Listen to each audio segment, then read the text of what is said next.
Very respectful Barry Desk, very respected Admiral Fargo. So, ladies and gentlemen, so it's truly my great honor and coming and share some sort of my views about China's security strategy at the Asian Pacific. As Barry very pointedly, I think, made the case for China. So then, for long in history, China is a land power. But now it seems we are turning to some sort of sea power. So such a journey hadn't been completely clarified. And then in what way, to what path? But China also would like to come after some sort of such a new objective. I think now the question also presents a lot more than what has been answered.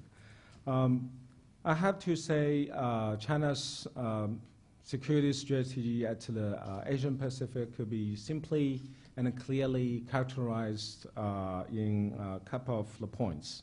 First is it is really investing a lot in the military capability, firepower at the sea, and to pursue some sort of China's growing ability. If it is necessary, then Beijing would like to add some sort of the options from the toolkits. That means that Beijing is really intensifying its military preparation.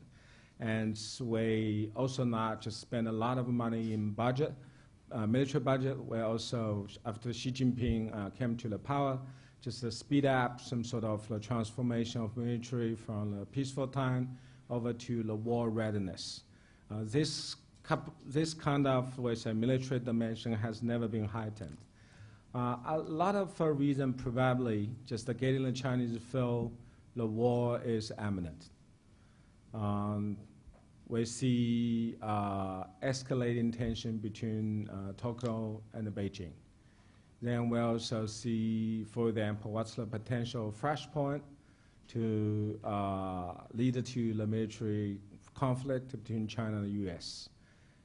If we're back to the 90s, or most of the time of the last 10 years, we say Taiwan issues only potential of flashpoint. It will, if mismanaged, just spark some sort of a military conflict.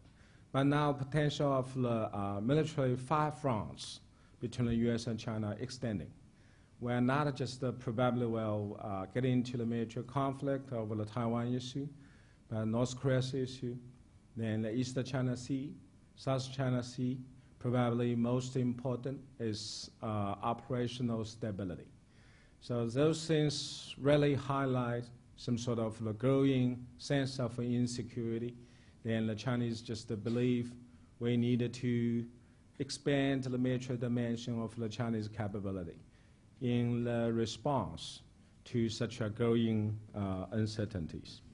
I think the second point I'd like to share with you is now there is growing nationalistic sentiments in Beijing. On the one hand, we see China now is rapidly integrating into the world community, economically and socially. But on the other hand, we see such an integration now is bogged down in some sort of, we say, political constraint. That means China's one-party rule, authoritarian system, and endless ethnical tensions in domestic China really bring about the growing anxiety. So how powerful China is, or in other words, economically powerful China also will contradictionally just lead to some sort of more vulnerable China. I think there's a very big and a hard debate in China, but I think the leading view out of my country is China now is increasingly more insecure. So then such a nationalism also become a bigger driver, becomes behind some sort of China's new endorsement to enhancement of the Chinese national security. So then we also see some sort of a lot of such nationalistic clamors usually also easily hijack the Chinese leader and forcing them to feel it's quite a desire to, rise the military budget. Even just 2 days ago, the new party, New People's Congress announced the 2014 China's annual military budget. It also reached the new historical high, and with the annual increase growth rate is of the 12%. I think it's a huge money. Then I personally also very skeptical how feasible such a big amount of money should be poured into the military. But the problem is, if you look at the China's nationalistic backdrop, you will see no matter how social unrest now is sweeping the country, but the desirability for increasing and rising military spending very presumably is popular to most of Chinese.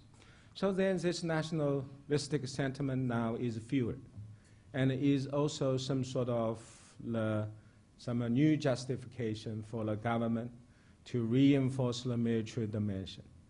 But I think the worst part of the story is this nationalistic sentiment also reduce the political space for China to reconcile over a couple of very sensitive issues, just like, for example, territorial disputes between Japan and China, and South China Sea issues, and also, impeding on Beijing for some sort of more collaborative and decisive turning around in reining in the North Korea. So if we put such a things together, on the one hand is mounting sense of insecurity, on the other hand is also inflaming nationalism, then I think such some sort of real consequences for the Chinese national strategy feels like particularly volatile and even a little bit vigilant. Then if you read the Chinese media, you will see a lot of ruse cannon, you will see a lot of anti-Japanese, anti-American rhetoric. So in the past 20 years, since the end of the 80s, today's China has never been more sanguine in addressing the Chinese national security targets. From this point, I think relatively, a certain point is also probably easily understood. It's China's turning around to assertiveness. That kind of assertiveness doesn't mean China completely switched the policy course. We'd like to just, take the risk, the policy adventure, and also pursuing the coercive methodology for the Chinese goal. But at least behind some sort of such a growing tension of territorial disputes surrounding China, I also see there's little room left for Chinese leaders to reconcile. For example, Beijing cut off all level of contacts with Japan. Then we also refuse to be more reconcilable over the South China Sea issue. Then we also speed up the naval build-up. We're also investing a lot in some sort of such a new military acquisition. So then I think such a things really point to some sort of, we say, paradigm change of the China's national security strategy. The question mark is also inevitably just following that. Then there's a lot of speculation about what has happened to the Chinese national security strategy. Someone argued, so China now is become increasingly expansionist. And someone argued that China's policy is seeking status quo change. Then someone also say Beijing probably it's not just due to its power, impulse, just because China's leaders' nationalistic nature, then China will be less careful and more, adventurous in, pursuing the Chinese national goal overseas, even at the cost of just confronting surrounding powers and neighbors. So even diplomatically, today China's Asian Pacific security strategy is also a big controversy. So a lot of questions coming to the Chinese side and keep tapping. So what kind of a policy switch is truly emerging? But I have to say, even based on these 3 points, China's security strategy at the Asian Pacific largely stay the same. When I say that, I don't want to just try to defend the Chinese government or just trying to paper on some sort of such a, we say, bigger problem with regard to China's policy. When I say China's security strategy at the Asian Pacific largely stay the same, it's just because the 2 reasons. One is, if you look at China's leaders' agenda, what is just how to say force them to ban out? What is also just how to say make Xi Jinping and Li Keqiang, prioritize their foreign policy? I think in the past 10 years, nothing remarkably changed. That's domestic issues. Today, the Xi Jinping is really want to bring the change to China. He's a new generation of Chinese leaders. They may be more nationalistic, but they also may be simultaneously more pragmatic. So Xi Jinping made a couple of some sort of nationalistic comments on China's foreign policy, but the problem is that he need some sort of we say, tough words to help build his personal popularity. But on the other hand, we also see that Xi is truly highly aware what's the big stakes now with the Chinese foreign policy. So he also convened, we say, peripheral diplomacy conference and make a very detailed instruction. China's relations with neighbor should be more intimate and more reconcilable and even more beneficial to each other. On the other hand, I see that Xi, just much embarrassed by his very compelling domestic agenda. He also don't want to just squander his political capital in foreign relations and seeking some sort of new flexibility, because he don't want to be regarded as chicken. So he also holds a very tough line vis-a-vis Japan. Then he also shows some sort of flexible, we say, posture over the U.S. by initiating the new type of power relations. But the key challenge for him is China's domestic, the constraint to his foreign policy and security strategy.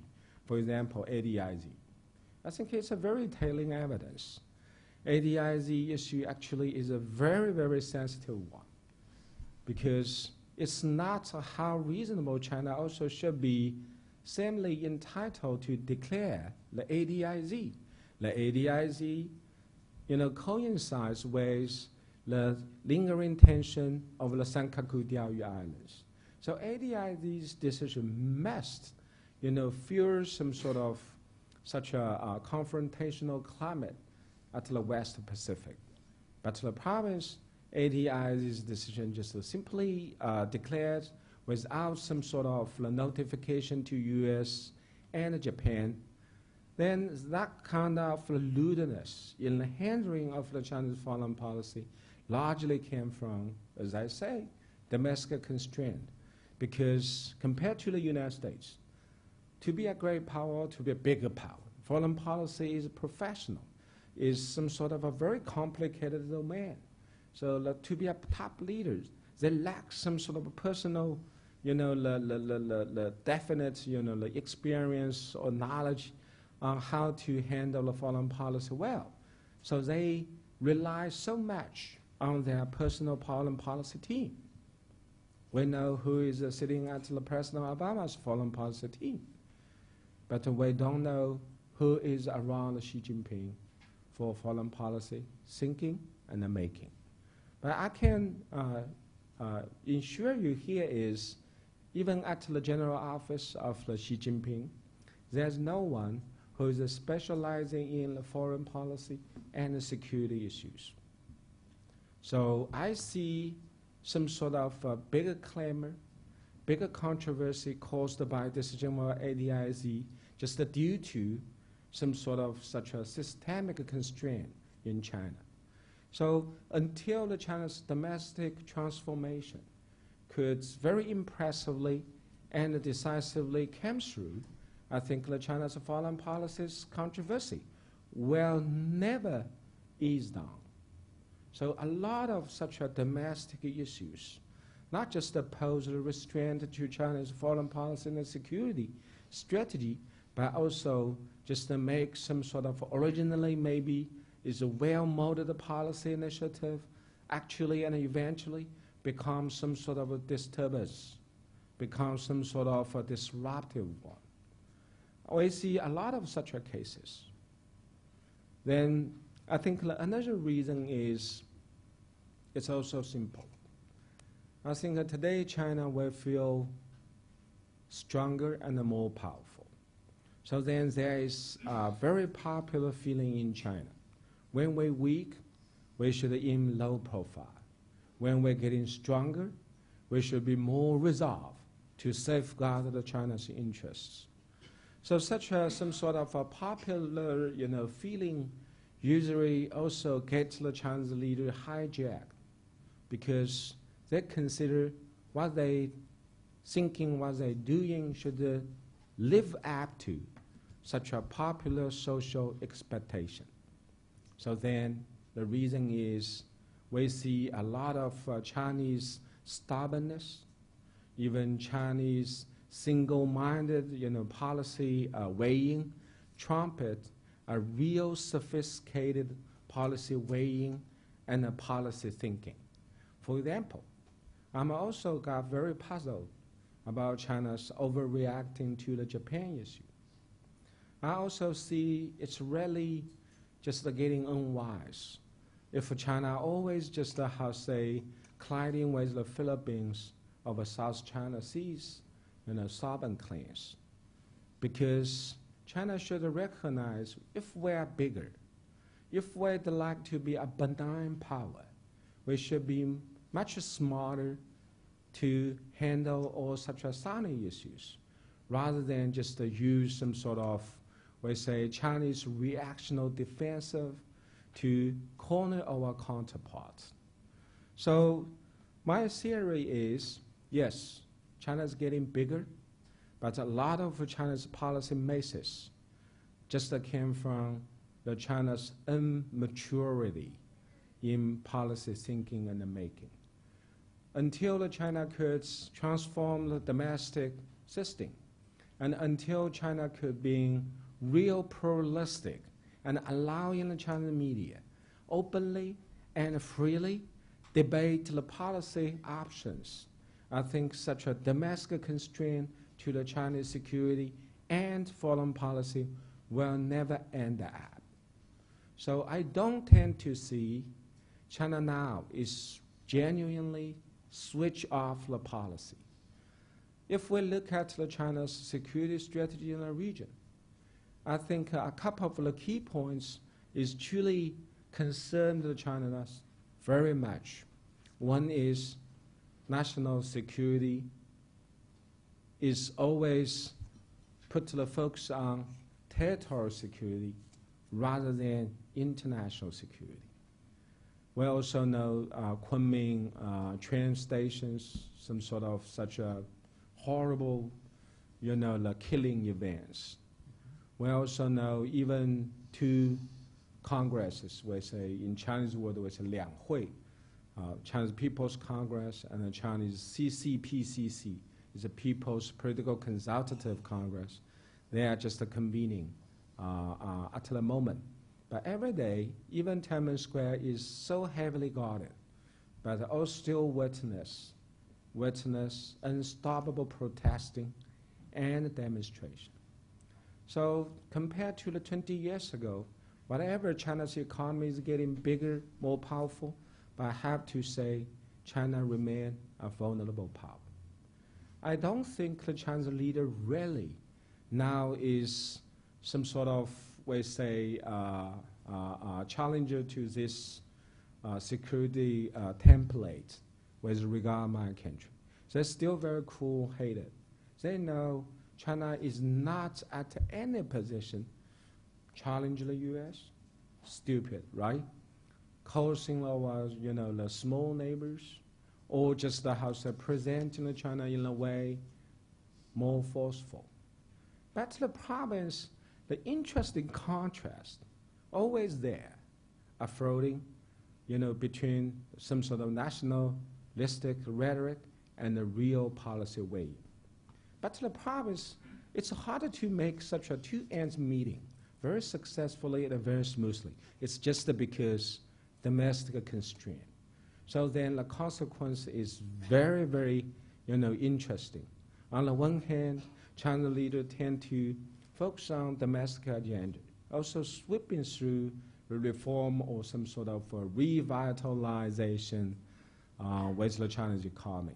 But on contrary, China's foreign policy narrative sounds more and more vigilant. So let me share another observation to usually color the Chinese national security strategy for the time being. It is unupdated China's ideology. It's also become a bigger barrier to affect the Chinese foreign policy and its outcome very negatively. We know reform the open up also covered up more than 3.5 decades. So China's foreign policy will be more and more, just a positive, defend the China interest and keep facing to the Chinese some sort of new reform, the choice. But the problem is China's leading ideology hasn't just updated.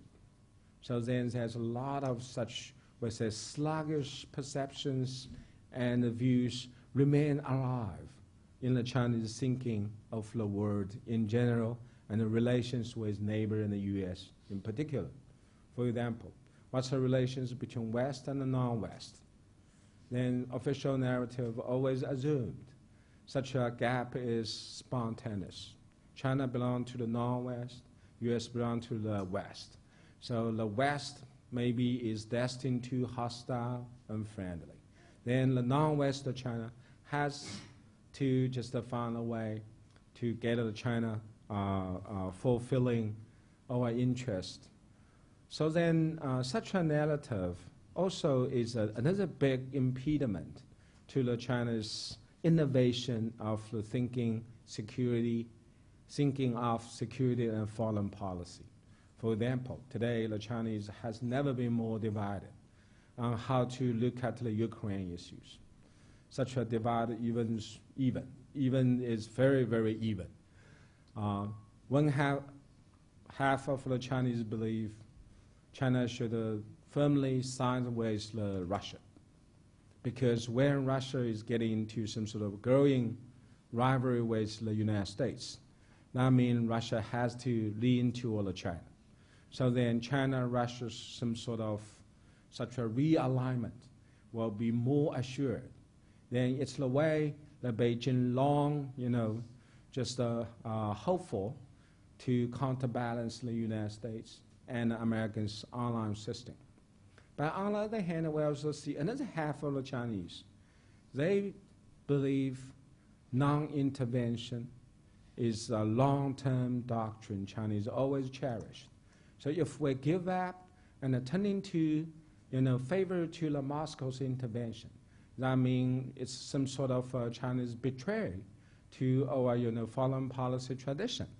And given the Tibet and the Xinjiang issues, we're always opposed to the international intervention. But if China really swap the position and accepting some sort of legitimacy of international intention, maybe China will be next victim. But the problem is what's the real policy outcome? What is China presumably doing better in response to the Moscow's military intervention into the Ukraine crisis? I think there's two very essential points. One is Ukraine's sovereignty should be respected.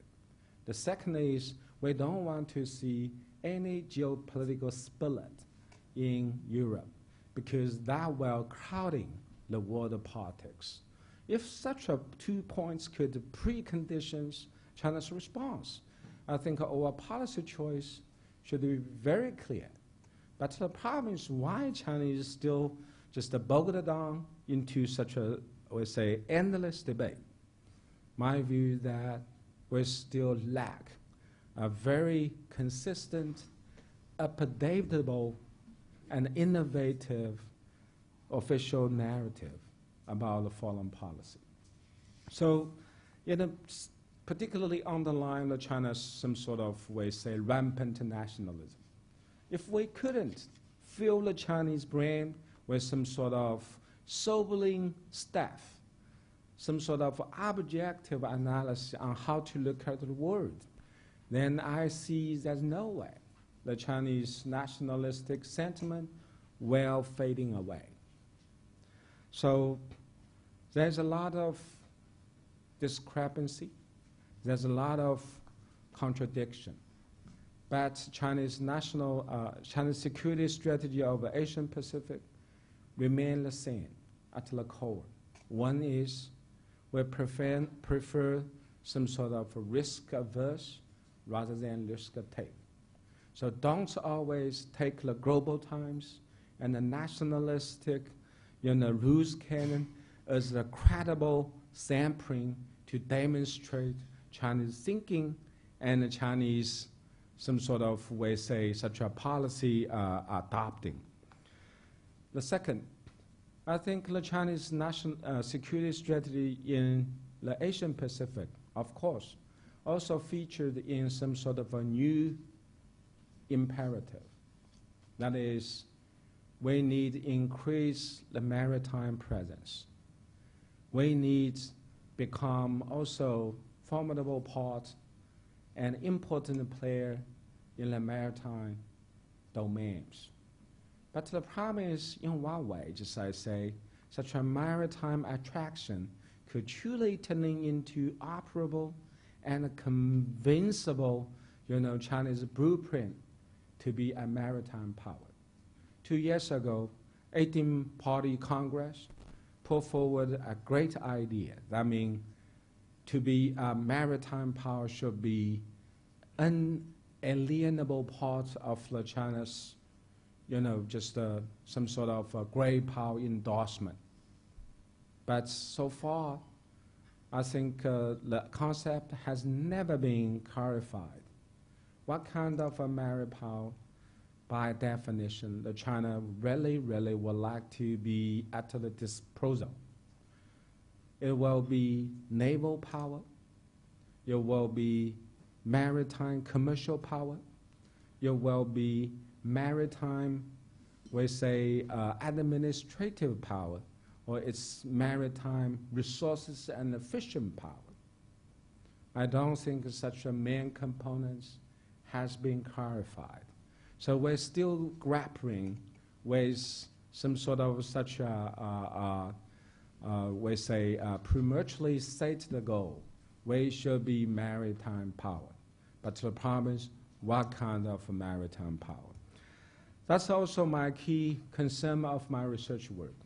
I don't know what kind of maritime power China truly prefer to be, but at least I can share with you a couple of reference to the futures such a maritime power the journey for my country. First reference is history. I think for a long time, actually, China's maritime commercial power. While China emphasized historical rights to claim the South China Sea, it's just because we create some sort of such a maritime Silk Road. So Chinese was very active using the sea land, shipping out the Chinese tea and the silk. Then in exchange of silver and other goods, So then if we make the history as a leading reference, then we have to say such a gorgeous, historical record of the Chinese maritime access once bring the glory to China. Then we needed to know China's future focal point probably should be returned to history. That means let's rebound to be a maritime commercial power. But history is not that just some sort of leading variable. We have a second reference. Second reference, very interesting. I have to say it's the United States. We would like to be as powerful as the US. In the setting China's sea power goal, then we always inclusively resort to the United States as a leading example for Chinese to come after. Yes, we have a lot of debate, but the problem is, I think a lot of Chinese naval nationalism, as my friend Professor Bob Ross once outlined, China's naval aspiration could be regarded as naval nationalism, because suddenly when China getting rich and getting powerful, so a lot of money we accumulated at the hand, and on what item we can spend on getting China powerful at the sea. This kind of a historical illumination largely came from modern history, and also came from Americans' predominance at the maritime area in Asian Pacific. That things actually is very dramatically, contradictory one for Chinese. On the one hand, we'd like to need the U.S. stay a little bit away, for example, over the Taiwan issues, over Senkaku Diaoyu territory issues, and even South China Sea issues. So then there is some sort of very interesting equation we say air sea battle versus ADA2. That served China's interests, because we consider we couldn't just keep the hand off if the U.S. would like to intervene. So that's also one of the leading drivers behind the China's naval aspiration. So we needed to respond in a way even selected.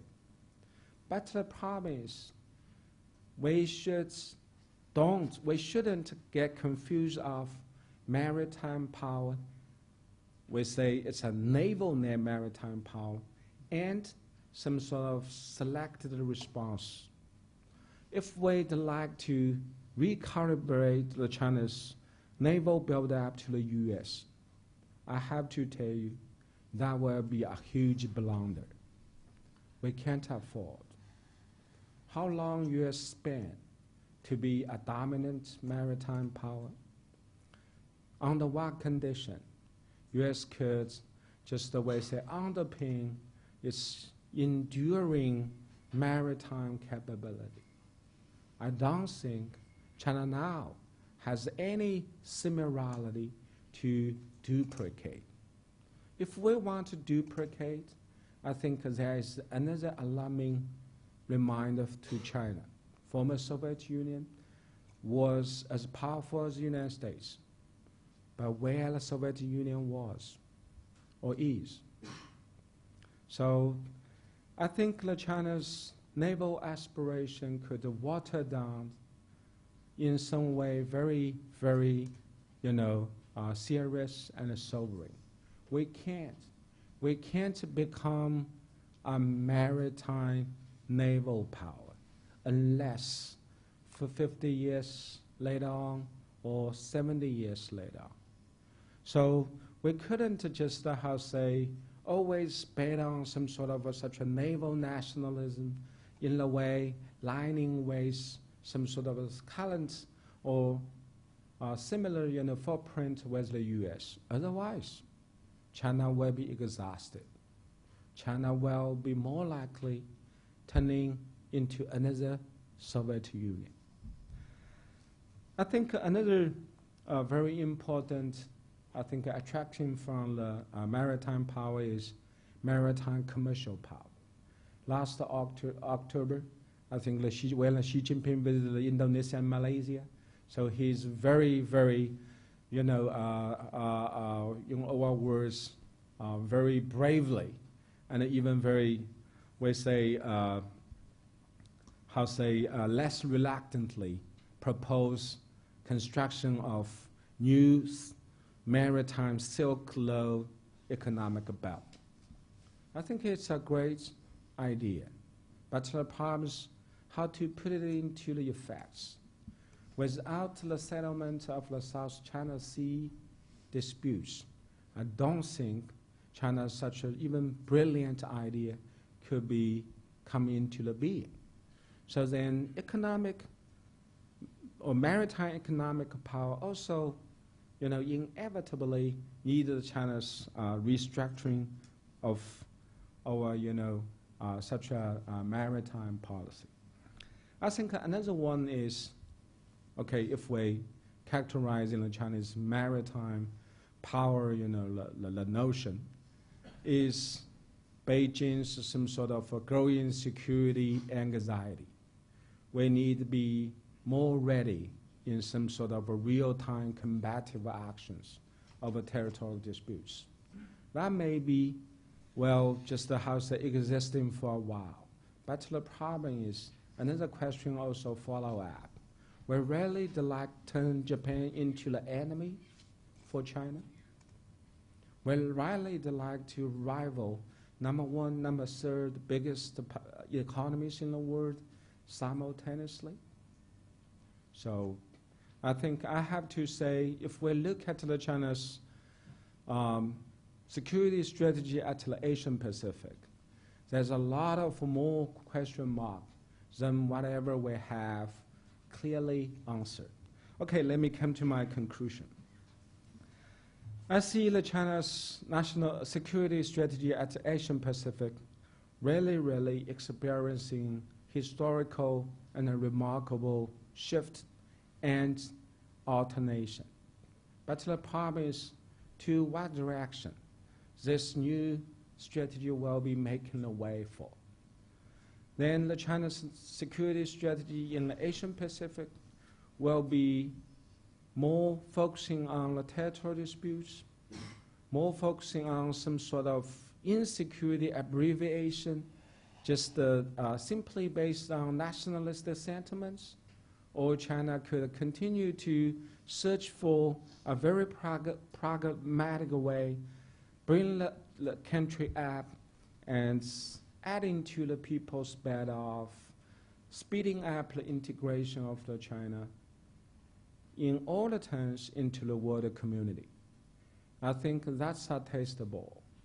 So I hope in the coming days my country could be more nuanced, structuring the balance in serving the Chinese national pride and also just sweeping the domestic agenda and get China more unified, more harmonious. So such a two ends, and how it will be balanced will be a leading, I think, the test for the future's China's direction of security strategy in Asian Pacific. Second, I think it's also some sort of growing stake to the power relations.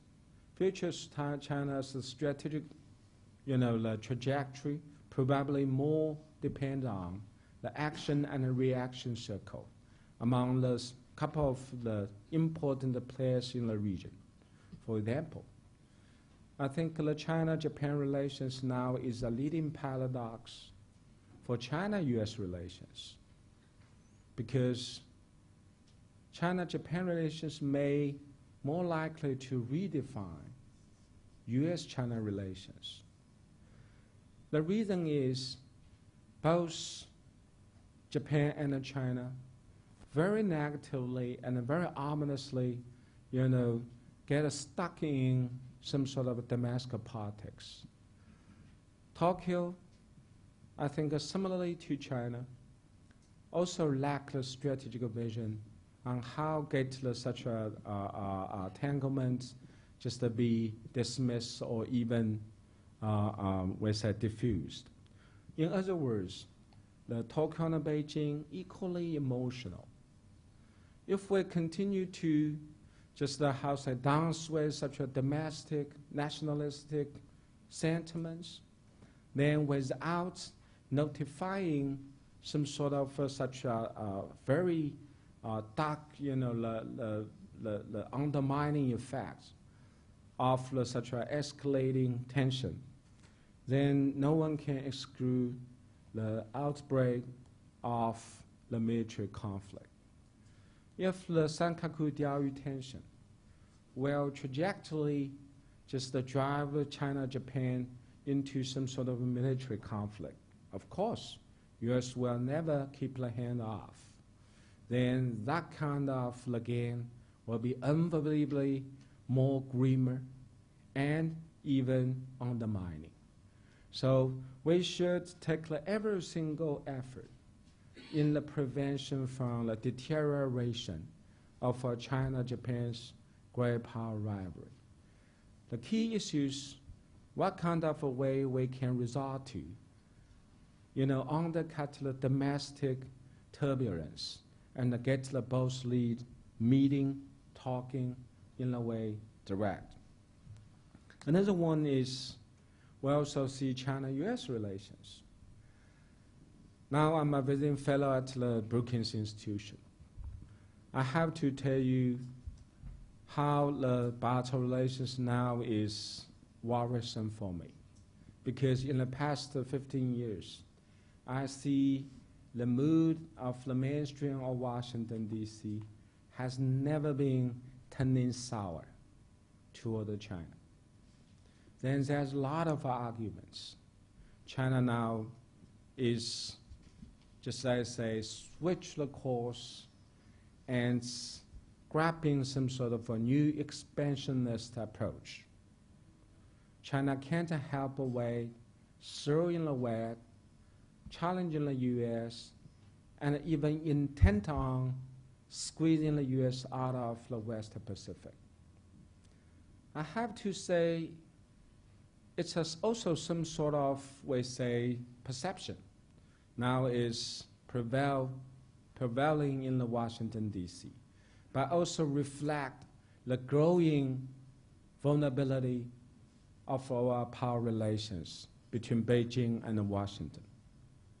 So then, in one way, such a cooperation-backed competing dominated relationship between China and U.S. could remain well-framed, could remain well-positioned, serving the commons of both people, and also help, beefing up the maritime and the security order in the Asian Pacific. I think the challenging has never been bigger for Washington as well as Beijing. So then, China's security strategy in the region will also, I think, getting through some sort of new stormy water areas when the U.S. is getting tougher to China. But on the other hand, I think the Chinese also have to answer ourselves. So in one way, we can assure the U.S., then we can also reasonably just attending to the China's legalized interests. It's also another big test for China. For example, South China Sea issues. Daniel Russell made very harsh points last month, asking China to clarify. But the problem is, I think a part of his points completely relevant. I don't think that China could be legally claim the water areas based on 9-dash line. But on the other hand, China has a lot of entitlement to claim the islands, rocks in South China Sea. So how such a Chinese concern could be squarely and fairly, just respect. It's also another bigger problem. But anyway, I'm a little bit pessimistic about the China's security strategy in short run. Faced with, we say, unresolvable tension with Japan, a huge domestic, we say, impediments on China's growing flexibility in South China Sea, and also given China's still lingering domestic nationalistic sentiments. Is there anything we can expect for China to getting low profile and more cooperating in the context of Asian Pacific? It seemed to me there's a little room that Xi Jinping can maneuver. But of course, similarly, the same logic is also very, very persuasively applying to the US. If China is not less assertive, US also needed to push harder, getting tougher. So then what kind of a cycle where will be foretell between the powers? So then anyway, I think it's the time for not just the China-US, but also entire region. We need to re-examine such a power trajectories in the Asian Pacific. Thanks a lot.